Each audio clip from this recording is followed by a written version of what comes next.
मागे माझ्याकडे एक मॅटर आला होता, ज्याच्यामध्ये त्या मुलामुलीचा प्रेमविवाह झालेला होता आणि आईवडिलांनी तो आनंदाने त्यांचा विवाह स्वीकार केला होता.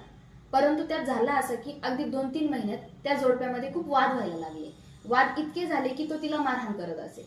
त्याच्यामुळे ती त्याला सोडून माहेरी निघून आली होती आणि आता ती परत नांदायला यायला नाही म्हणत होती. त्याच्यामुळे त्याने विविध पर्याय वापरले. त्यातला एक पर्याय त्याने असा वापरला की तो तिला धमक्या द्यायला लागला सातत्याने, की मी तुझ्या लहान बहीण भावांना मारून टाकील, मी तुझ्या आई वडिलांना मारून टाकील. तरी ती ऐकेना.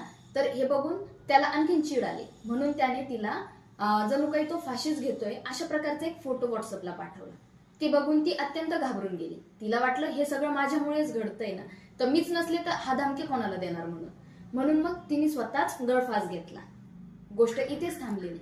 याच्यानंतर व्हायच्या त्या कोर्ट केसेस तर झाल्याच, परंतु त्या मुलाने तिच्या घरच्यांना धमकावणं काही थांबलं नाही.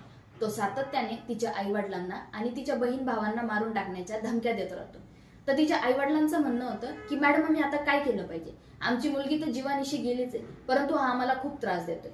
तर त्यांच्या मार्फत मी तुम्हा सगळ्यांना सांगू इच्छिते की अशा कुठल्याही क्रिमिनल केसमधील आरोपी जर तुम्हाला कुठल्या ना कुठल्या प्रकारे जर त्रास देत असेल, धमक्या देत असेल, टॉर्चर करत असेल, तर अशा वेळेस तुम्ही त्या आरोपी विरुद्ध चालू असलेल्या केसमध्ये एक अर्ज देऊ शकता, तो देत असलेल्या त्रासाबद्दल, ज्यामध्ये त्याचा मंजूर झालेला जामीन रद्द होऊ शकतो आणि त्याला पुन्हा जेलमध्ये टाकलं जाऊ शकतं.